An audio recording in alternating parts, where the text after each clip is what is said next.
So, About boom, time. let's stop it right here. So what have we got here? We've got the command battles.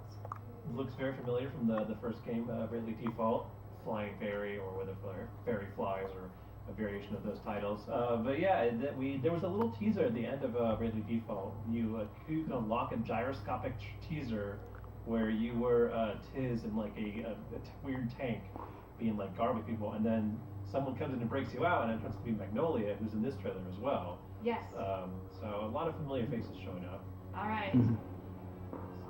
So right here in the battle system, you can see there's new party members as well as some old ones. I think in the last game Tiz was there, and in this one you can see Magnolia at the bottom, as well as some new people. There's the beefier guy, and then And it's very cool looking staff. Looks like there's like a dragon or a serpent on it. and I don't want to say that's ring a bell, but I could be wrong with the guy with the black hair. But I don't know. I mean, it's some time has obviously passed between the last game. Yeah, I'm not sure. I thought Ringwell had a blonde hair, but I'm not sure. Yeah, he had like a really weird pompadour kind of deal going on. Definitely. And then, as you can see, so you've got the Bravely default system is back. So here's Brave.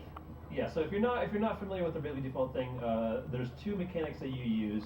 You can default to store up turns and guard, and you use Brave to go multiple times in one go. And you can store these up or expend them all and leave yourself vulnerable. So it's a very interesting system. I enjoyed it a lot. Yeah, it's a really good strategy. And then, of course, you've got right here, you've got Bravely Second. Because the game's name. Yes, exactly. And of course, you can stop time by using Bravely Second. Yeah, so it's like you build up sleep points by having your game resting, and then you can either use like a in-game currency, or I think there was a DLC kind of thing where you could just buy on microtransactions, or you store up the points and use them on your own. Exactly. So here we go. See I all love those ninja cool things. move. And now here we actually have So the many job jobs. system. The job system is back, and here are all the cool things you can do, and you can actually choose from about 30 different jobs. I think there was only I want to say like 16 at the most, maybe even less than that in the original game. So that's a lot of new jobs. Yeah, it's a lot of new jobs, and you can see these different jobs right here. You also have over 300 different abilities, which is really cool. Yeah, so I remember stuff like that. That's the dancer one. There was Yes. also the red mage and the black mage. This one looks new. Yeah, not Crazy sure who gun. she is, That or one looks what new. that is. And this, this is the street pass ability where you can link to your friends and summon them in battle to use their special abilities, which I used a lot. It was really Yeah, nice. you can actually see those summons in this particular Ooh, look at that. portion of the video right here, which is really cool. Now here's another thing. This looks like the town building mini game when you rebuilt Tiz's home in the first one. You use street pass villagers to help like construct areas, but this one is in outer space. It looks like you're on the moon, which I am very much looking forward to. Yeah, I can likely go from little village in a valley to moon base alpha.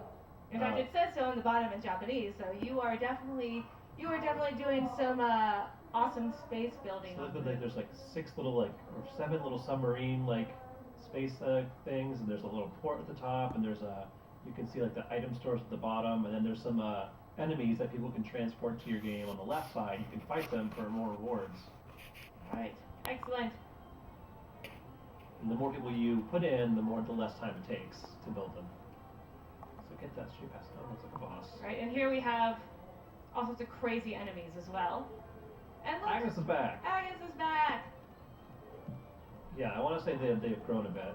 Aries is back. Aries back. That's kind of surprising. I don't want to go into spoilers, but something happened to Aerie, and she was kind of like your guide in the first game. That's right. And so I'm wondering how she shows up in this one, because the ending was kind of interesting. I don't know who that guy is with either. Yeah, so I think got the he whole ties Batman into mask going on. her appearance in this game, because if you play the end of the game, you know that something happens to her, Mm-hmm. but she's back and she's with this masked dude, so I'm very intrigued. Nightwing. Yes, Nightwing. And these are all new guys, unless that's Ring of Bell. I don't want to say it's Ring of Bell because Ring of Bell had blonde hair, but he has that long flowing hair. You know, that's flowing hair, and time has Big passed, so deal. this is Sure. the sequel to the first game, and a few years have passed, so I'm very curious to know, is that Ring a It Bell? looks like all those 3 people are playable now in your party. Oh, Dia's back. yay! Signature katana. And here she is, here is Magnolia. I like what this does now, that we can actually swap out party members, because in the Bravely Default, it's just your 4 members. Right. And you use jobs. And now you'll have more members plus 30 jobs to swap. That's a lot of customization right That's there. a lot of customization. It And is. yay! He's back. He's got him in a little makeover. All right. So that's it for this Rewind Theater. For all your Bravely Second and layer needs, keep it locked here to IGN.